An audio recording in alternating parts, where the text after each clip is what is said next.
Hey guys, my name is Jesse. Welcome back to the channel where all I talk about is domain format. You will have to forgive me, I'm a little frustrated. I got my friends together to record a game and it was a really cool game. It lasted a long time. I think it was over 2 hours.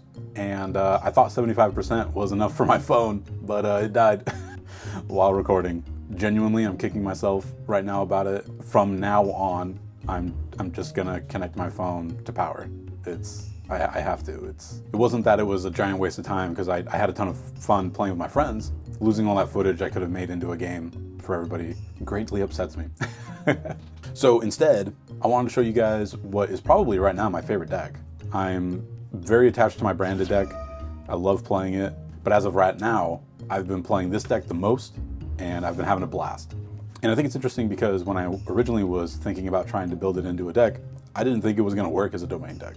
But after playing a bunch of games, tweaking it quite a few times, I think I have it to a point where it works quite well, actually. It has some strengths that I'll obviously tell you guys about. I'm excited to share some spicy tech at the end, so you guys have to stick around for that. But before we get into that, I would appreciate it very much if you guys like the video. It helps spread the word, show domain format to more people.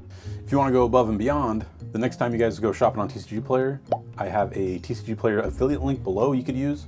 Next time you're brewing up a domain deck, if you guys click that first, it gives me a kickback at no cost to you. Or you can become a channel member if you'd like. I have some channel member only videos. For every video I record and edit, I will put up the entirety of that video unedited up on the YouTube members. It'll be the entire thing. You can hear us laughing, joking, and all that stuff while we're playing.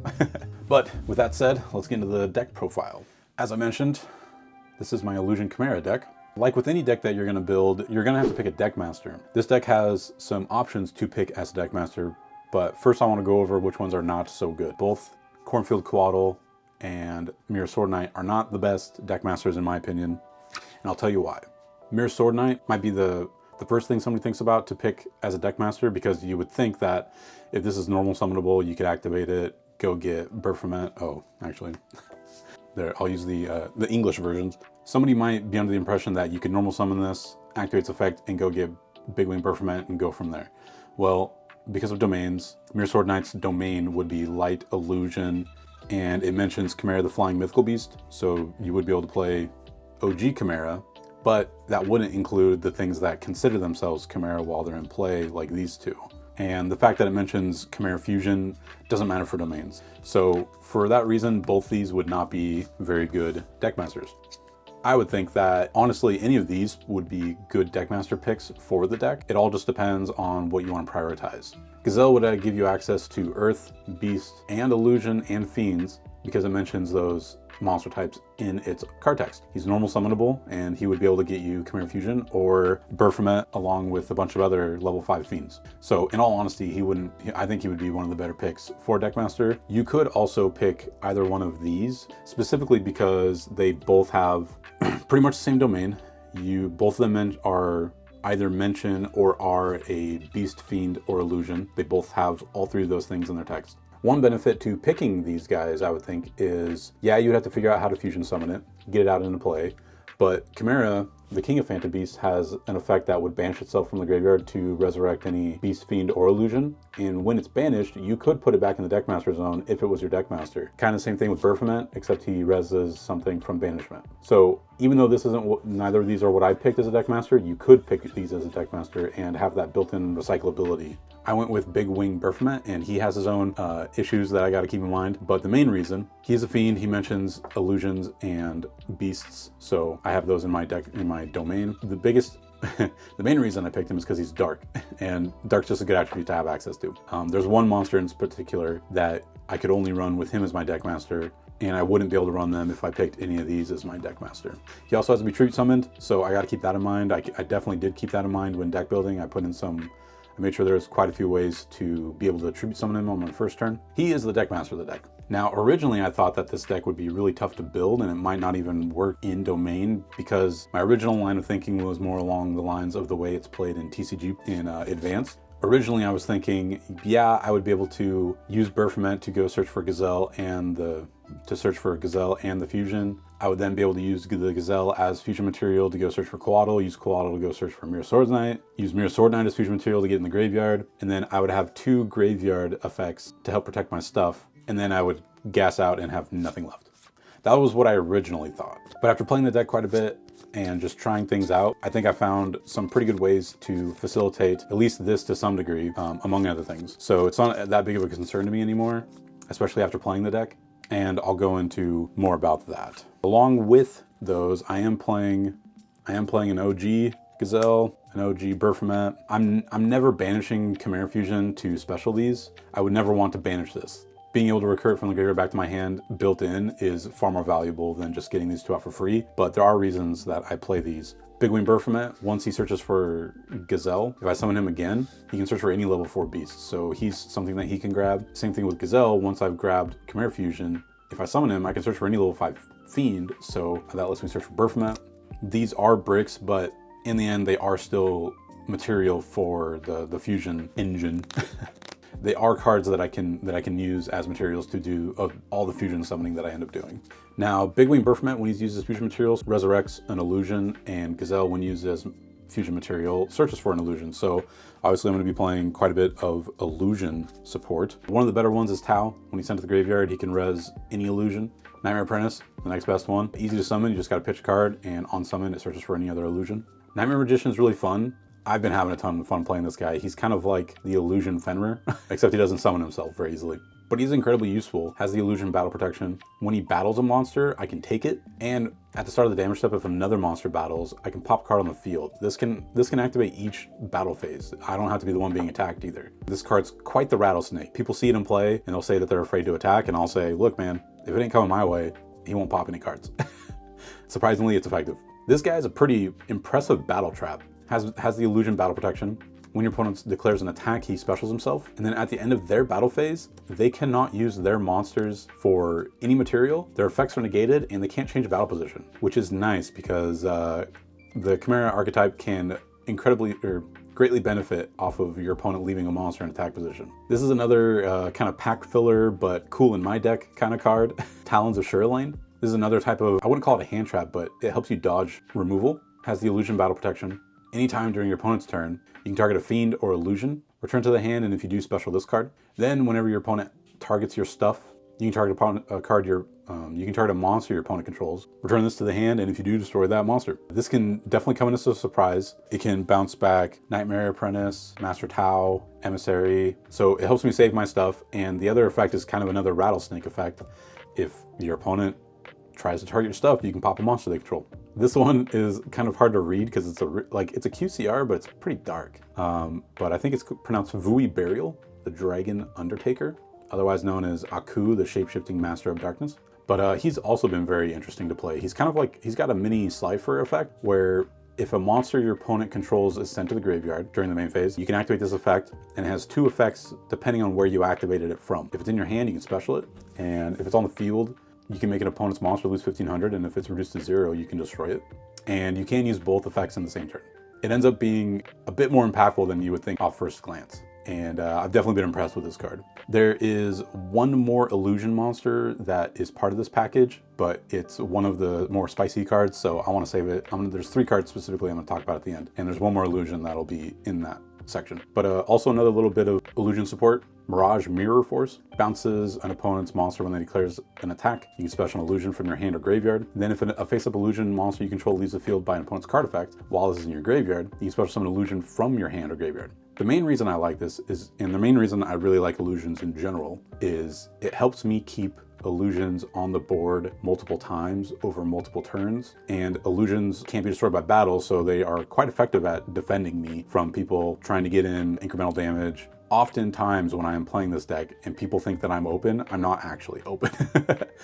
There's multiple reasons why that's usually the case, this being one of them. Another strength about the Illusion Chimera package is that you can fit in some pretty interesting Toolbox, Silver Bullet, Beast Fiend, and Illusion cards. This Chimera has a quick effect that you can banish itself from the graveyard to quick effect, Monster Reborn, any Beast Fiend or Illusion. So with him in mind, I am playing King Tiger Wang Gu. I'm just gonna call him King Tiger. He kind of has this Floodgate effect. If anything summoned with 1400 or less attack, he destroys it. Depending on the deck that I'm playing against, I can have a pretty good idea of whether or not this is going to be good or not. So as I'm making my plays, I might end up searching this guy out with Berf, dump it in my graveyard, and then res it with that Chimera. Another really good target for this is Buried Stash of the Abyss. Enough said.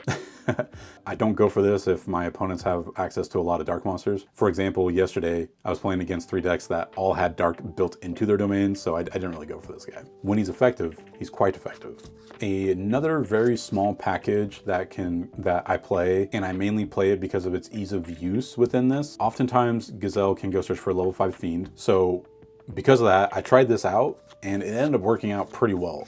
It's only 2 cards in the main deck and they both search for each other, so it's pretty convenient. But with this Gazelle, I can go search for Earthbound Prisoner Stonesweeper. This can be special summoned, but more often than not, I'm using his other effect to discard himself to add a level 3 or lower Fiend tuner. And then this locks me into Fusion and Synchro Summoning, which is fine. So when I discard him, I'll end up searching for Groundkeeper. When this is normal specialed, I can special a level 5 or lower Earthbound monster from my deck or graveyard. So him. Or Earthbounds can't be destroyed by battle or card effects while there's a field zone. This, again, I search him, I discard him to search for this, I normal this, special this from the graveyard, and then I link into a level 6 Yugioh Gremlin.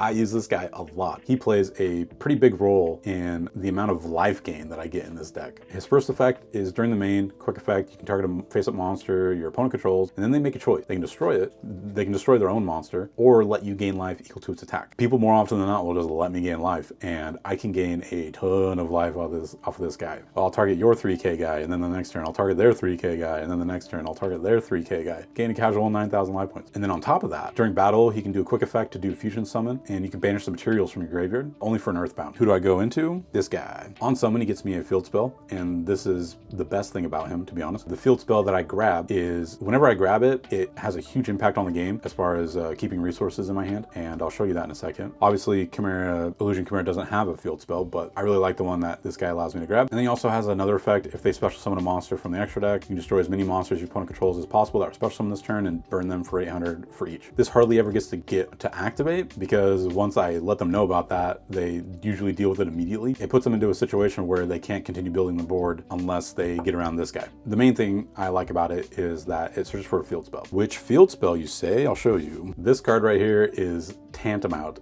I love this card. The game goes so well whenever I have it in play. I can discard any card to get a polymerization from my deck or graveyard back to my hand. So after using poly, every card you feel like discarding a useless card, you can just turn it into a polymerization. And also, during any end phase, if I did a fusion summon, I can target one of the fusion materials and return it back to my hand. This alone is quite impressive with all of these. Returning Master Tile back to my hand to be used as fusion material again to res something else, or to res any other illusion, or using Gazelle as fusion material again to go search for more illusions, or using Big Wing Berf again as fusion material to return any illusion from the graveyard to play. All of these guys, I can use these guys multiple times in a single turn rotation because of this card. And because of that, obviously I'm running Poly. I'm also running Fusion Sage, and there's a reason why. Getting this to search for polymerization one time isn't really all that impressive, but getting polymerization is just that important that I'm willing to play that. It also happens to have an upside with Magnum the Reliever. I love playing this card. He lets me pick a polymerization or a fusion spell, which Fusion Sage is a fusion spell. It has fusion in the title. To put on the bottom of the deck to draw a card, or whenever another card is activated, you can quick effect, banish a poly or fusion spell from your graveyard, target a card on the field, and destroy it. This is incredibly good against whenever an opponent activates a continuous spell or trap or field spell. I can chain this, banish that, pop it. It doesn't resolve because it's not in play anymore. On my turn, I can use him to destroy problematic cards because he can destroy any card on the field. So I can get things like Macrocosmos or Troublesome Floodgates, stuff like that. I love this card. I'm playing a few extra fusion cards just to try and draw more, pop more cards with him. Terraforming. Now, let's say I get Fusion Recycling Plant first. One of the benefits of Fusion Recycling Plant, if I drew it first, this could then just be discarded to get poly out of my graveyard or deck. This could also be discarded with this to get polymerization from my graveyard or deck. But really cool thing I like to do is, because Fusion Recycling Plant is so important to my game, Multiverse is in here as well, and this is here just to get back Fusion Recycling Plant from graveyard or banish. Legitimately, I think this is one of the more, this is definitely going to be a huge domain stable going forward. So that's how I do a lot of fusion summoning. Now, playing this deck, it really sucks to have Big Wing Berf just sit in my Deckmaster zone without any way to tribute summon him before using my normal summon. So I originally had like 10 cards in here that would either special themselves or get a body in play to tribute summon him, but it felt like too much, so I've cut it down to 5. I don't know if that's good enough, but it's what's been working for me. Snatch Steal, take your guy, tribute it. Spell card Monster Reborn puts a body in play because, you know, there's a 75% chance that I'm not the first player. Hopefully there's a monster in the graveyard for me to use. Spell card Soul Exchange.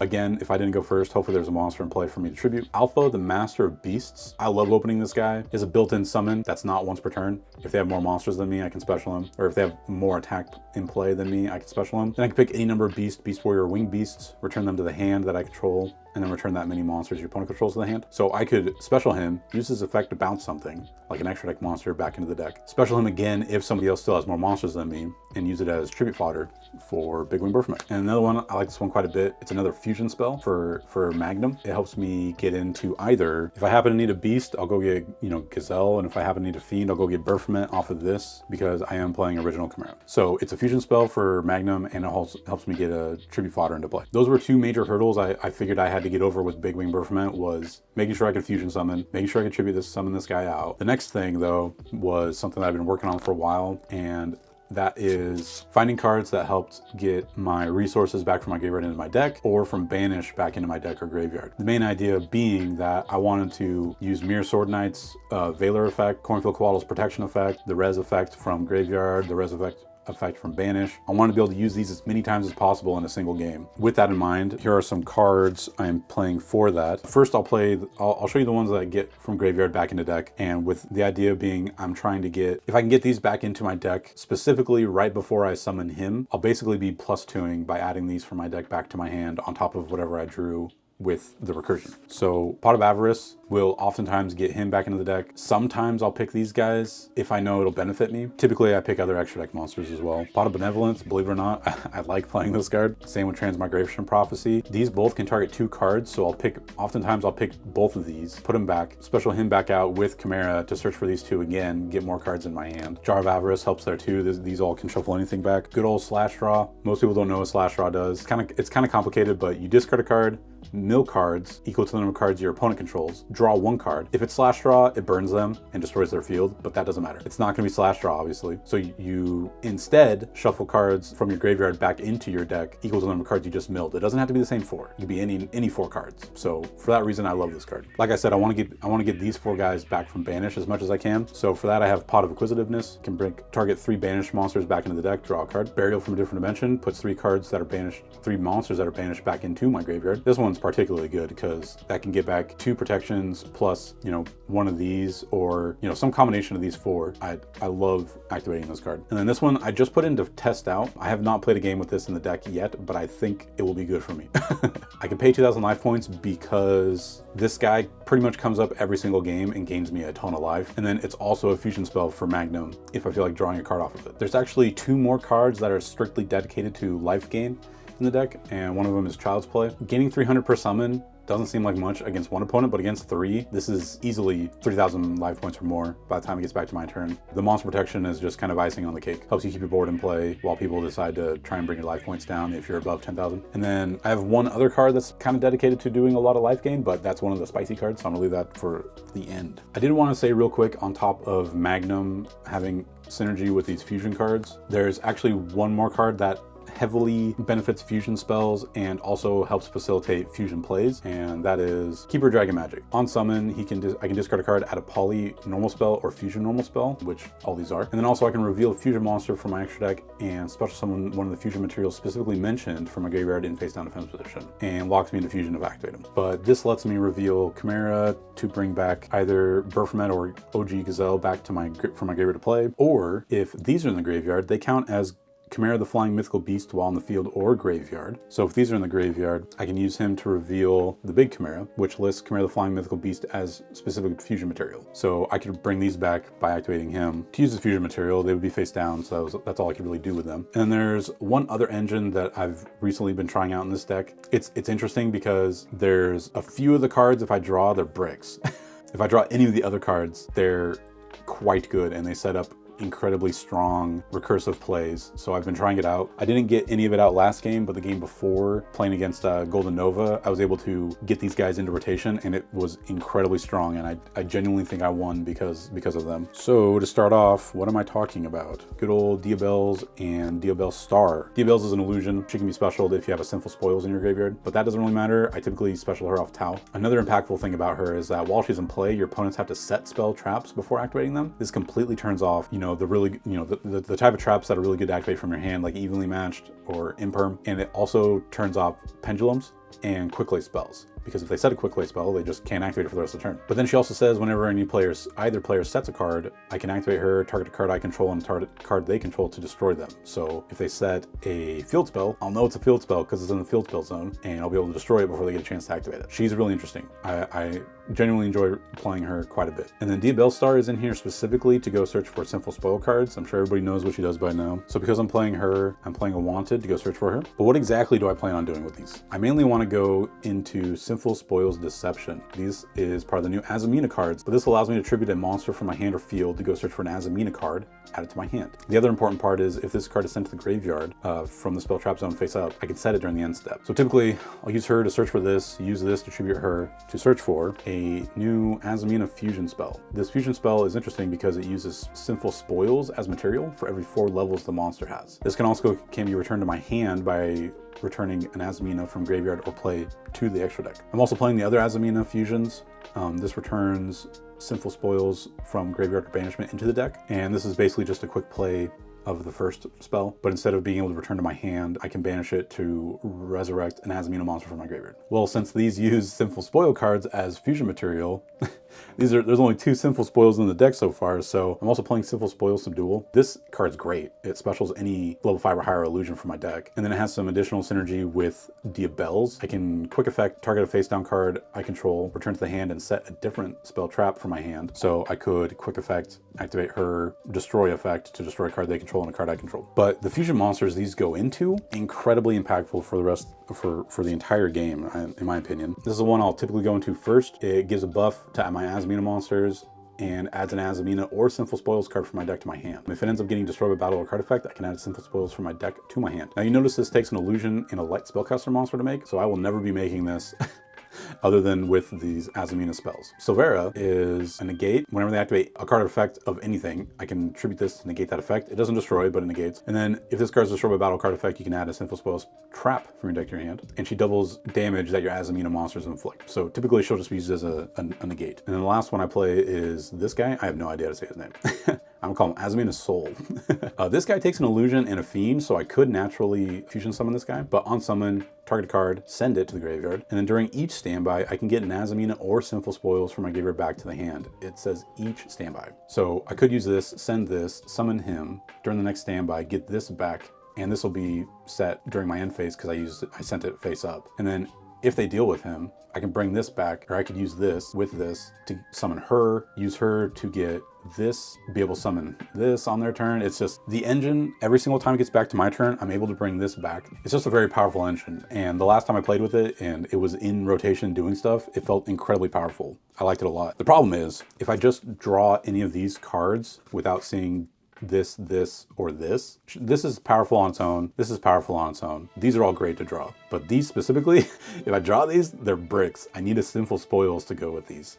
So I might up the Sinful Spoils count, to be honest. There's a couple more I could be playing. I just got to find room for them. And legitimately, it's worth it. There's a fourth Azamina to play, but it takes 2 Sinful Spoil spells because it's a level 8. And it doesn't do anything on summon, but whenever you activate another Azamina monster, you can pop 2 cards with her. So I just don't think she's worth playing, to be honest. One thing I did add recently was Sales Pitch. Whenever your opponent searches their deck and adds a card to their hand, you can activate this and search your deck for a card and add it to your hand. You just can't activate it that turn. So this will most likely be getting Diabelle's Star or Wanted.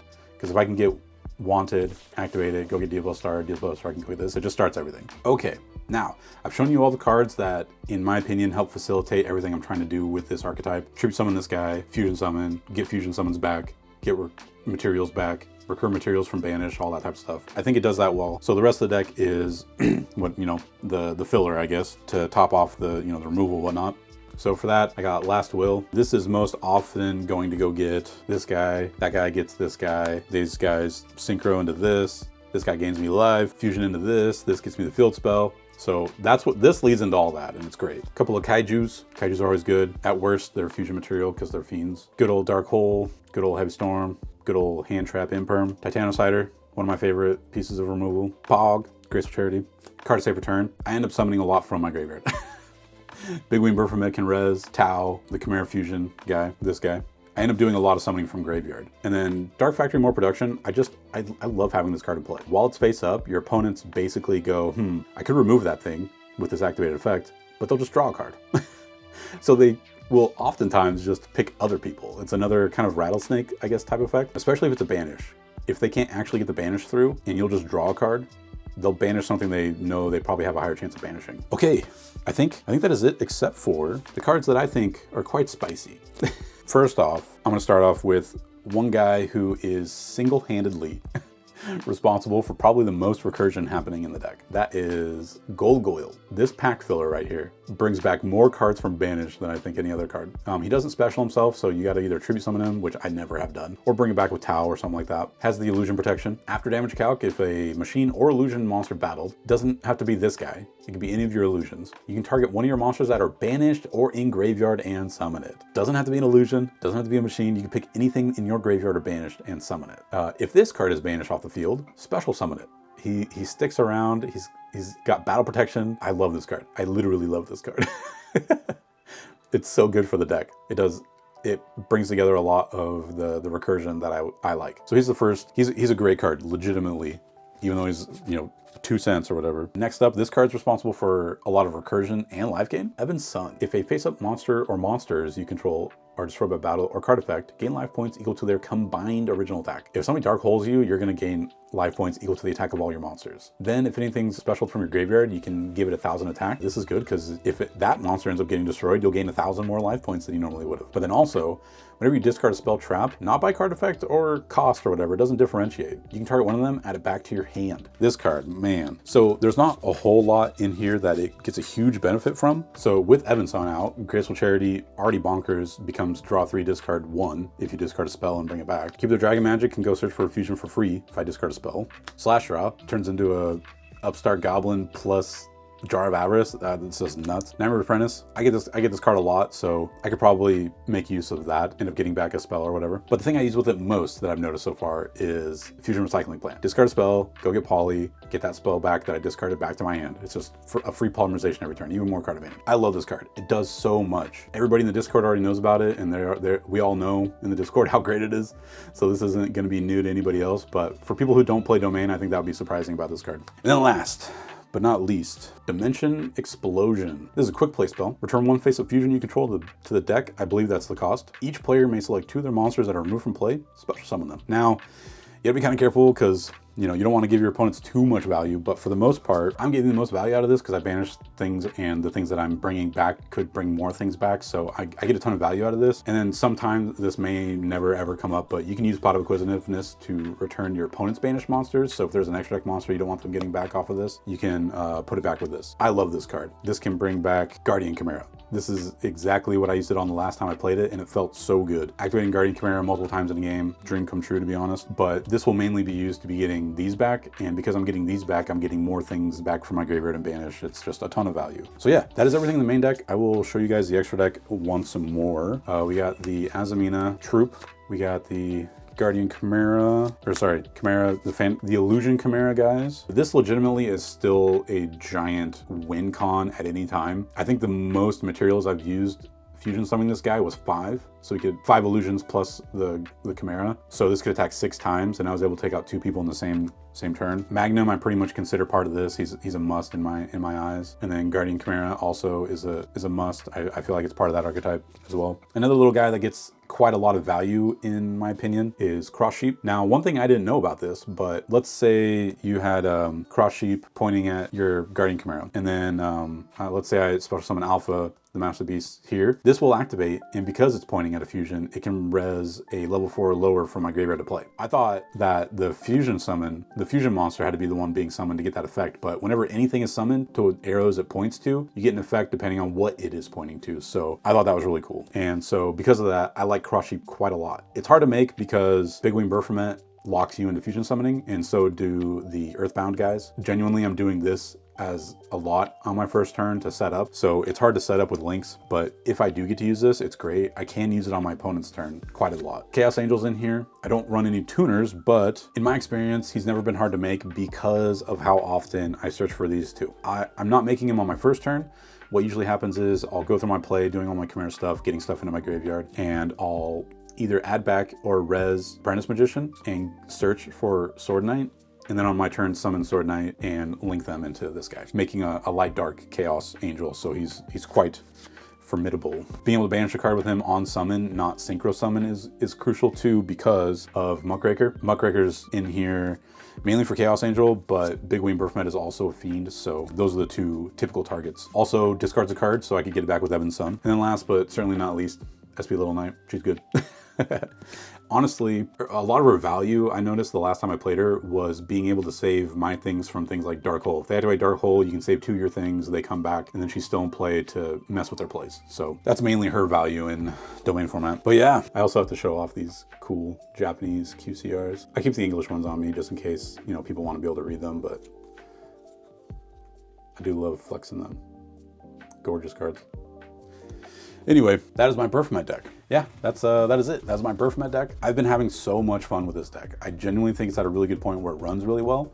I never thought that the Chimera archetype would be good for domain, and it was incredibly satisfying getting into a point where I felt like it works really well. The first iteration did not do very well. Another thing about the deck is that it doesn't play a lot of board breakers. Like there's Dark Hole and Heavy Storm, but you know, I could be playing Forbidden Chalice, Evenly Matched, Lightning Storm. There's a lot of things I could be playing. You know, it's not super strong in that regard. Maybe you could use more. I don't know. I've still been having fun playing it without those things. But tell me what you thought about it. There's the cool thing about this deck is that it's only going to get better over time. Any amount of new beasts or fiends or illusions that they come out, there's just going to be more things over time to put in this deck. And with more selection, you can hopefully build it however you like, or in general, just probably get stronger with new support for these types. Or who knows, maybe they'll make a new monster that mentions Chimera fusion to throw in the deck. So I'm definitely gonna be keeping this deck together. You can do stuff with like Fiend Smith. I might try that sometime. Did you guys try and build Chimera Illusion for a domain deck? I'd love to hear what you guys thought about the deck, or if you have any ideas for the deck yourself. I'm in the Chimera Illusion Facebook and Discord, so I love just talking about the deck in general. But hopefully you guys enjoyed that. I'm sorry this isn't a game. I would have loved to have put out a game for you guys. Next time I record, I'm just sticking a battery, attaching it to my freaking phone. It's not gonna happen again. I can't let it happen again.